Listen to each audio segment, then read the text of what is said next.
টি-20 বিশ্বকাপে ধারাভাষ্যকারের দায়িত্ব পালন করতে ভারতে যাবেন না বাংলাদেশের আতার আলী খান। যেখানে বাংলাদেশ টি-20 বিশ্বকাপ খেলতেছে না, সেইখানে ধারাভাষ্যকার হিসেবে দায়িত্ব পালন করবেন না বাংলাদেশের আতার আলী খান। আমি আমার চ্যানেলের মাধ্যমে আতার আলী খানকে অনেক অনেক ধন্যবাদ জানাই। এখন এই মুহূর্তে যারা আমার এই ভিডিও দেখতেছেন, আপনাদের কাছে অনুরোধ থাকবে কমেন্ট বক্সে ওনাকে অনেক অনেক ধন্যবাদ জানান। উনি আবারও প্রমাণ করে দিল বাংলাদেশের মানুষ টাকার জন্য পাগল না, সম্মানের জন্য পাগল।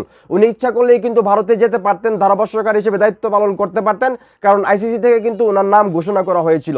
কিন্তু এখন যেটা বলা হচ্ছে, কমেন্ট্রি প্যানেল নাম থাকলেও টি-20 বিশ্বকাপে ধারাভাষ্যকার দিতে ভারতে যাচ্ছেন না আতার আলী খান। ভাই, এইটা হলো বাঙালি, ভাই এইটা হলো বাঙালির ইজ্জত, এইটা হলো বাঙালির সম্মান। সত্যি বলছি, মন থেকে এই নিউজটা শুনে খুবই ভালো লাগতেছে যে উনি ভারতে যাচ্ছেন না।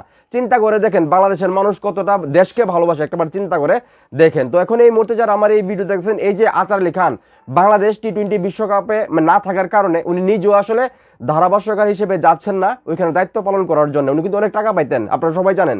সেইখান থেকে চিন্তা করে দেখেন উনি দেশের সম্মানার্থে উনি যাচ্ছেন না। তো এই বিষয়টাকে আপনারা কতটা অ্যাপ্রিসিয়েট করতেছেন, ওনার এই উদ্যোগটাকে আপনারা কিভাবে দেখতেছেন, আপনাদের কাছে কতটা ভালো লাগতেছে সেটা অবশ্যই কমেন্ট করে জানাবেন। ভিডিওটা ভালো লাগলে অবশ্যই শেয়ার করবেন।